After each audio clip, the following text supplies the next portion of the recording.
আমাদের বর্তমান generation, teenage generation কি আসলে ধ্বংস হয়ে গেছে বা আস্তে আস্তে কি ধ্বংস হয়ে যাচ্ছে, ধ্বংসের দিকে যাচ্ছে? তারা কি খুব বেশি অ্যাগ্রেসিভ, খুব বেশি ডোন্ট কেয়ার? এটা ডেফিনেটলি খুবই গুরুত্বপূর্ণ একটা প্রশ্ন, যেটা নিয়ে টিনেজরা কতটা চিন্তা করে তা জানি না। হয়তো বা আমাদের জেনারেশন, যেটা সম্ভবত জেনারেশন জি এর একটু বয়স্ক, জেনারেশন এক্স, তারা হয়তো এই বিষয়টা নিয়ে অনেক চিন্তা ভাবনা করে, অনেক হতাশাও হয়তো প্রকাশ করে।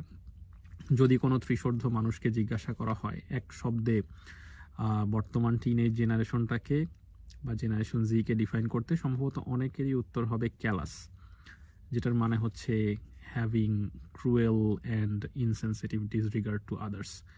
অর্থাৎ এক কথায় বেপরোয়া বা ডোন্ট কেয়ার মাইন্ডসেটের মানুষজন, তারা হচ্ছে ক্যালাস।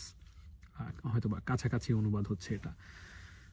তো আসলেই কি টিনেজ জেনারেশনকে নিয়ে আমাদের খুব হতাশ হয়ে যাওয়া উচিত, বা আমাদেরকে তাদের সাথে ইন্টারঅ্যাক্ট করার সময় কি কি বিষয় মাথায় রাখা উচিত, বা তাদের সাথে যে আমাদের একটা গ্যাপ চিন্তা ভাবনার দিক থেকে, পার্সপেক্টিভের দিক থেকে, এই গ্যাপটা কি আসলে কমিয়ে আনা উচিত, বা কমিয়ে আনার জন্য আমরা কি করতে পারি, তাদের সাথে ইফেক্টিভ কমিউনিকেশনের ব্যাপারগুলো কিভাবে আসলে তৈরি করা যেতে পারে, এবং কি কারণে আমরা মনে করি যে বিভিন্ন দিক থেকে তারা আসলে নষ্ট হয়ে গেছে বা নষ্ট হয়ে যাচ্ছে, সেটা নিয়ে সংক্ষেপে আলোচনা করার জন্য আজকের এই এপিসোড।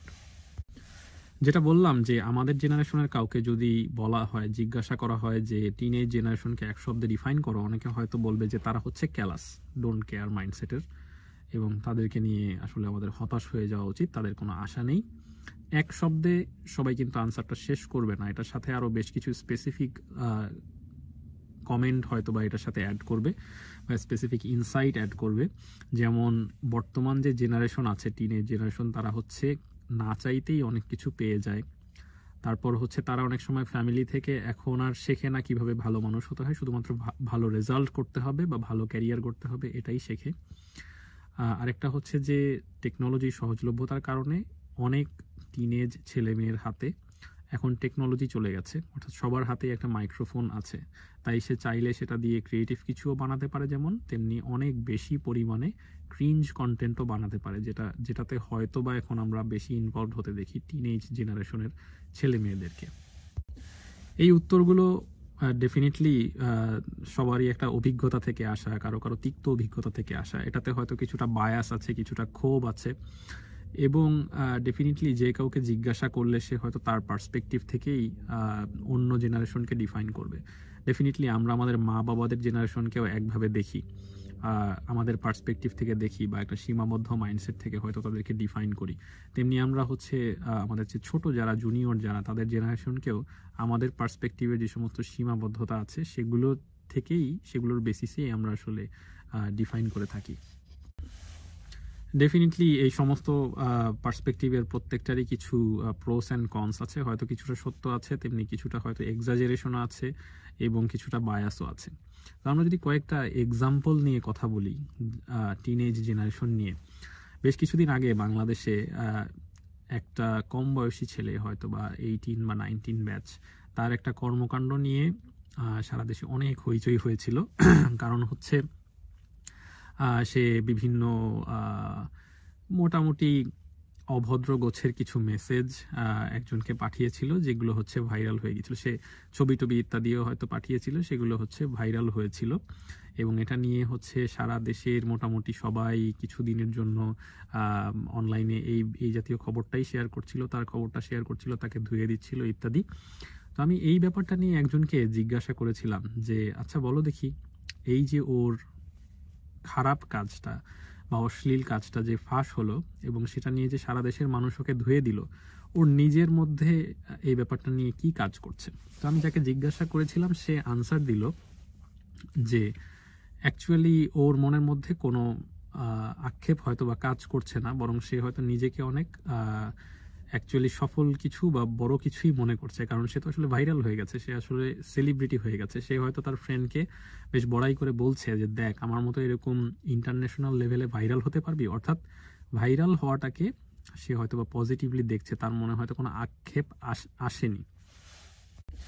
আরেকটা এক্সাম্পল দিই, এটা ক্লাস 10-এর একটা ছেলের ঘটনা, কিছুদিন আগে এটা খবরে এসেছিল। সেটা হচ্ছে যে সেই ছেলেটি অনলাইনে ফোন বিক্রি করার জন্য একটা সার্কুলার দিয়েছিল, এবং সেই সার্কুলার দেখে একজন পটেনশিয়াল বায়ার তার সাথে যোগাযোগ করেছিলেন অন্য জেলা থেকে, এবং টাকাও পাঠিয়ে দিয়েছিলেন। ফোনটার যে মূল্য সে চেয়েছিল সেটা, কিন্তু মূল্যটা পাওয়ার পর সেই ছেলে হচ্ছে ফোনটা পাঠায়নি, অর্থাৎ সে টাকাটা মেরে দিয়েছে বা প্রতারণা করেছে। তো সেই ক্রেতা বহু কষ্টে ট্র্যাক করে ঢাকায় এসে, বা যেই জেলায় সে ছেলেটি ছিল সেখানে এসে ছেলেটাকে ট্র্যাক করে খুঁজে বের করে এবং তাকে কনফ্রন্ট করে লোকজন নিয়ে। কিন্তু সমস্যাটা যেটা হয় যে ছেলেটার যে মা, মানে যেই ছেলে ফোনটা চুরি করেছে বা প্রতারণা করে টাকাটা মেরে দিয়েছে, সেই ছেলের মা হচ্ছে দেখা যায় যে যারা কনফ্রন্ট করছে তাদের সবাইকেই গালিগালাজ করলেন এবং ছেলের পক্ষই নিলেন। এক্সাম্পল 3 হচ্ছে একটা বিয়ে শাদীর প্ল্যাটফর্ম বা একটা ফেসবুক গ্রুপ, যেখানে হচ্ছে বিয়ে শাদী বিষয়ক পোস্ট দেওয়া হয়। মানে আপনি চাইলে পাত্র চাইতে পারেন বা পাত্রী চাইতে পারেন, আপনি হচ্ছে রিকোয়ারমেন্টস বা পাত্র বা পাত্রী বর্ণনা লিখে আপনি চাইতে পারেন। এরকম একটা গ্রুপে একজন আপু হচ্ছে শেয়ার করেছিলেন তার দীর্ঘ জীবনের ঘটকালির তিক্ত অভিজ্ঞতা। সেটা হচ্ছে যে দেশের শ্রেষ্ঠ ভার্সিটির স্টুডেন্টরাও এই গ্রুপটার থ্রুতে পাত্র বা পাত্রীর সাথে, বেশিরভাগ ক্ষেত্রে পাত্রীর সাথে যোগাযোগ করে কুৎসিত সব কাজকর্ম করত। যেমন হচ্ছে প্রথম পরিচয় থেকেই হচ্ছে নিজের কুৎসিত ছবি পাঠাতো, কিংবা ডিভোর্সি মেয়েরা যারা আছে তাদের হচ্ছে কোনোভাবে কন্ট্যাক্ট জোগাড় করে তাদেরকে কুৎসিত প্রস্তাব দিত। এই জাতীয় বিষয়গুলো তারা হচ্ছে করত। এখন এই 3টা এক্সাম্পল থেকেই কি আমাদের এই সিদ্ধান্তে আসা উচিত যে আসলে টিনেজ জেনারেশন বা ইয়াং জেনারেশন এরা আসলে ধ্বংস হয়ে গেছে বা ধ্বংসের দিকে যাচ্ছে? কারণ এইসব এক্সাম্পলের পর তো আর চিন্তার কোনো অবকাশই থাকে না, একেবারে সন্দেহাতীতভাবে প্রমাণিত হয়ে যায় যে তারা আসলে খারাপ। কিন্তু অ্যাকচুয়ালি এটা, এই সব কাহিনীগুলো তো আসলে বর্ণনা করা হচ্ছে একটা সাইড থেকে। এই কাহিনীগুলোর হয়তো আরো অনেক অ্যাঙ্গেল আছে যেগুলো থেকে হয়তো আসলে দেখা যেত। আমরা সাধারণত একটা কথা খুব প্রচলিত আছে যে এক হাতে আসলে তালি বাজে না। তেমনি আমরা যদি ইয়াং জেনারেশনকে শুধুমাত্র এক পক্ষ থেকে দোষারোপ করে দেই যে তারা আসলে খারাপ, এটা আসলে প্রবলেমটাকে পুরোপুরি গ্রাস্প করে না। প্রবলেমটা পুরোপুরি গ্রাস্প করতে হলে আসলে আমাদের জিজ্ঞাসা করতে হবে একই সাথে যে তাদেরকে আসলে কারা খারাপ বানালো। আমার অনেকদিন আগের এক রুমমেটের সাথে এই বিষয়টা নিয়ে একদিন আলোচনা হচ্ছিল যে যাকেই আপনি জিজ্ঞাসা করবেন যে তুমি এত খারাপ কেন, বা তুমি এই খারাপ বিহেভিয়ার করো কেন, বা তোমার ক্যারেক্টারিস্টিক্সের মধ্যে এই খারাপ দিকটা আছে কেন, সে একজন খুব রুড মানুষ, তাকে যদি সে রুড কেন এটা যদি আপনি জিজ্ঞাসা করেন, বেশিরভাগ ক্ষেত্রেই সে বলবে যে আমি তো আসলে রুড ছিলাম না, মানুষ আমাকে রুড বানিয়েছে, বা মানুষ খারাপ তাই তাদের সাথে থেকে থেকে আমিও খারাপ হয়ে গেছি। এই ব্যাপারটা একটা বেশ পপুলার রেসপন্স বেশিরভাগ ক্ষেত্রেই, হয়তোবা সবার ক্ষেত্রে হবে না কিন্তু অনেকের ক্ষেত্রেই হবে। এখন তাহলে কোয়েশ্চেন দাঁড়ায় যে সবাই যদি আসলে বাই ডিফল্ট ভালো মানুষ হয় এবং আশেপাশের মানুষজনের কারণে সে আস্তে আস্তে খারাপ হয়ে যায়, তাহলে আসলে প্রথমে খারাপটা করেছিল কে? এই কোয়েশ্চেনটা আসলে এসে দাঁড়ায়। তেমনি ইয়াং জেনারেশনের মানুষদেরকে নিয়েও একটা কোয়েশ্চেন এসে দাঁড়ায় যে আমরা যদি জাস্ট সোজাসাপটা তাদেরকে ইয়েস অর নো, সাদা বা কালো এইভাবে ক্যাটাগরাইজ করে জাস্ট খারাপ বলে দেই, তাহলে ফলো আপ কোয়েশ্চেন এসে দাঁড়ায় যে তাদেরকে আসলে খারাপ বানালো কারা? ডেফিনেটলি আমাদের জেনারেশন, অর্থাৎ আগের জেনারেশনের এখানে কিছু ভূমিকা আছে। হয়তোবা আমরা নিজেরাও পুরোপুরি অনেস্ট না, আমরাও হয়তো পুরোপুরি ভালো না, আমরা হয়তো অনেকগুলো খারাপ ভ্যালিউজ আমাদের পরবর্তী জেনারেশনের মধ্যে ঢুকিয়ে দিয়েছি, যেটা আসলে সত্য। আরেকটা দিক এসে দাঁড়ায়, সেটা হচ্ছে যে কমিউনিকেশন গ্যাপ দুটো জেনারেশনের মধ্যে। আপনি যদি আপনার বাবা মার জেনারেশনের কারোর সাথে কথা বলতে যান, তাহলে দেখবেন যে জীবন সম্পর্কে তাদের একটা পার্সপেক্টিভ আছে, যেই পার্সপেক্টিভের সাথে আমাদের পার্সপেক্টিভ কোনোভাবেই মেলে না, অনেকটা গ্যাপ আছে। তেমনি একইভাবে আমাদের জেনারেশনের সাথেও পরবর্তী জেনারেশনের চিন্তা ভাবনার অনেক গ্যাপ আছে। ফ্যামিলি স্ট্রাকচার কীরকম হওয়া উচিত, আয় ব্যয়ের প্রপোর্শন কীরকম হওয়া উচিত, হাজব্যান্ড ওয়াইফের কাজ করা উচিত কিনা, ফ্যামিলিতে ছেলে এবং মেয়ের রোল আসলে কি, এই জাতীয় বিষয়গুলো সহ আরো অনেকগুলো বিষয়ে কিন্তু পার্সপেক্টিভের পার্থক্য আছে, এবং পার্থক্য আরো আসছে, কারণ ডেফিনিশনগুলো চেঞ্জ হচ্ছে, আপডেট হচ্ছে। অর্থাৎ আমাদের পরবর্তী জেনারেশনের সাথে কিন্তু তারা যেভাবে লাইফটাকে দেখে, তারা যেই জিনিসগুলোকে ভালো মনে করে, তারা যেই জিনিসগুলোকে খারাপ মনে করে, সেগুলোর পাশাপাশি আমরা যে জিনিসগুলোকে ভালো মনে করি, যে জিনিসগুলোকে খারাপ মনে করি, এই দুটোর মধ্যে একটা গ্যাপ কিন্তু থেকে যায়। এবং আমরা সাধারণত ওদেরকে খারাপ বলি কিসের বেসিসে? আমরা যে জিনিসগুলোকে ভালো বা খারাপ মনে করি সেটার বেসিসেই তো। এই ব্যাপারে কাহলিল জিবরানের একটা কবিতাও বোধহয় আছে, যেটার মূল কথাটা হচ্ছে যে আমাদের পরের জেনারেশনকে আমাদের মতো করে ভাবতে বাধ্য করা উচিত না, কারণ তারা আসলে আমাদের সময়ের জন্য তৈরি হয়নি, তারা আসলে পরের সময়টার জন্য, অর্থাৎ একটা ভিন্ন সময়ের জন্য তৈরি হয়েছে।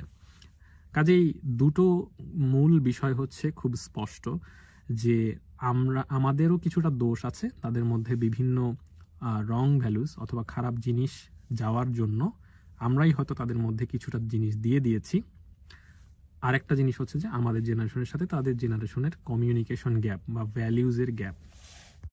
আরেকটা কারণ হিসেবে হয়তো বলা যেতে পারে, যেটা আমি যেহেতু একজন এভারেজ স্টুডেন্ট তাই হয়তো জিনিসটা একেবারেই সরাসরি অবজার্ভ করতে পেরেছি, সেটা হচ্ছে এই যে বর্তমান জেনারেশনের যে সমস্ত স্টুডেন্ট তাদেরকে আমরা ওই একদম এপিসোডের শুরুর দিকে যেটা বললাম যে খুবই কম্পিটিটিভ একটা জিনিস, কম্পিটিটিভ একটা প্ল্যাটফর্মে একেবারে ইয়াং এজে তাদেরকে দাঁড় করিয়ে দিচ্ছি এবং তাদেরকে এটা বোঝাচ্ছি যে শুধুমাত্র পড়াশোনার দিক থেকে ভালো হলেই হবে, তোমার লাইফে আর কিচ্ছু দরকার নেই।